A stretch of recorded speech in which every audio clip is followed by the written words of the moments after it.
अहंकार किसके लिए छटपटाता है? मुक्ति के लिए, और मुक्ति तो सत्य से ही मिलती है।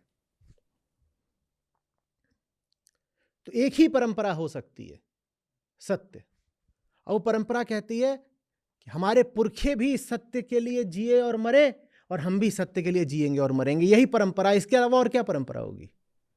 और किस बात को आप पीछे से आगे लेकर आओगे?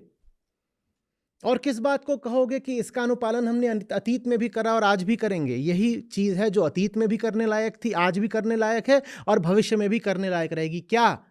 मुक्ति। अहंकार बंधन में पैदा होता है और मुक्ति के लिए लगातार प्रयास करता रहेगा। यही परंपरा है हमारी। और इस परंपरा का पालन ऐसा नहीं है कि कोई करता नहीं। वो युवक जिस देश की ओर बढ़ गया था, अमरपुर, वहां यही परंपरा चलती है। उनसे पूछो कि अपनी प्रथा परंपरा कुछ बताओ, अपने पुरखों की कुछ बताओ, क्या वसीयत है, क्या विरासत है? तो वो बस एक बात बोलते हैं, सत्य। बोलते हैं अतीत से बस हमने सत्य लिया है। हमारे पुरखों का आशीर्वाद बस एक शब्द का है, सत्य।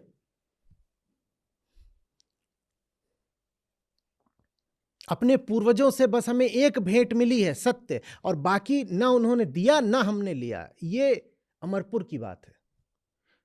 सत्य के अलावा हमारे पूर्वजों ने ना हमें कुछ दिया है ना हमने कुछ लिया है। सत्य के अलावा बाकी जो कुछ है वो समय की धूल है।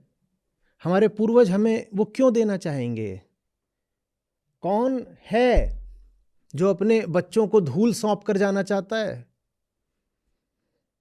और कौन सा मूर्ख बच्चा होगा जो अतीत की धूल का उत्तराधिकारी बनना चाहेगा? ना हमारे पुरखे हमें धूल देते ना हम लेते, पर ऐसा होता बस कहाँ है?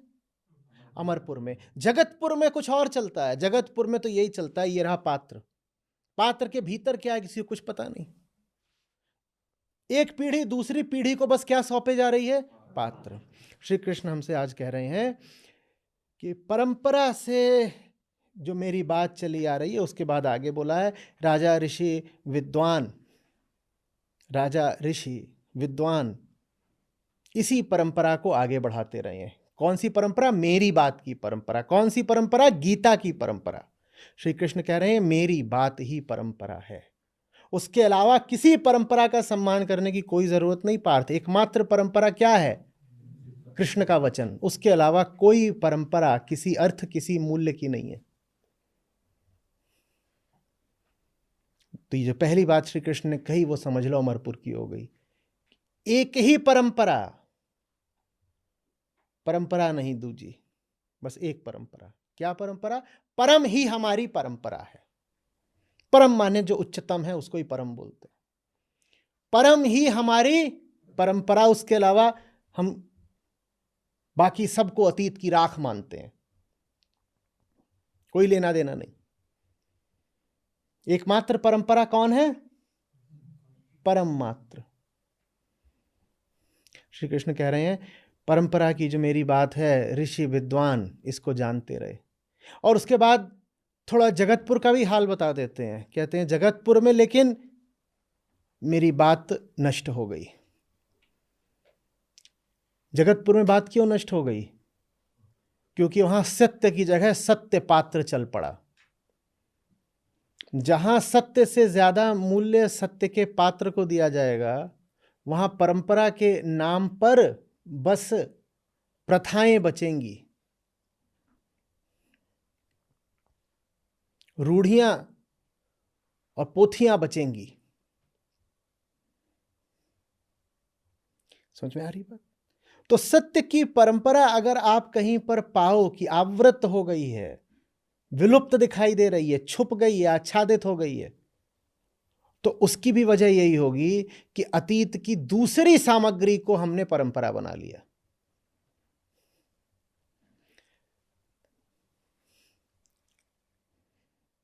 या तो सत्य को बना लो अपनी परंपरा, या चाहो तो समाज को बना लो, संसार को बना लो, सामग्री को बना लो, और दोनों एक साथ नहीं चल सकते। और श्री कृष्ण ने एक ही श्लोक में दोनों की बात कर दी। श्री कृष्ण बोले ऐसा भी हुआ है कि मेरी बात परंपरा रूप से ऋषियों ने, राजाओं ने, बलियों ने आगे बढ़ाई है, और ऐसा भी हुआ है, जैसा अभी हो रहा है पार्थ, कि मेरी बात अभी लुप्त हो गई है। ये दोनों एक साथ नहीं चलेंगे। जैसे संतों ने कहा है ना कि रवि रजनी एक धाम नहीं पाए जाते, वैसे ये दोनों एक साथ नहीं चलेंगे।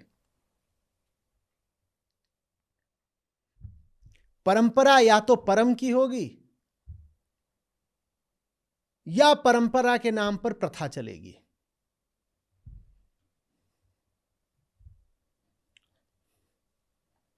और क्या होते हैं ये सब हमारी रूढ़ियां और रीतियां और रिवाज और ये सभी क्या हैं?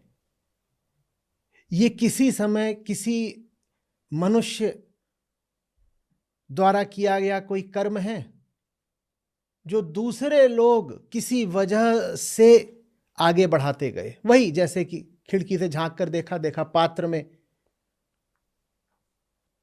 मरीज का इलाज किया जा रहा है, तो सोच लिया कि पात्र ही तो दवाई है,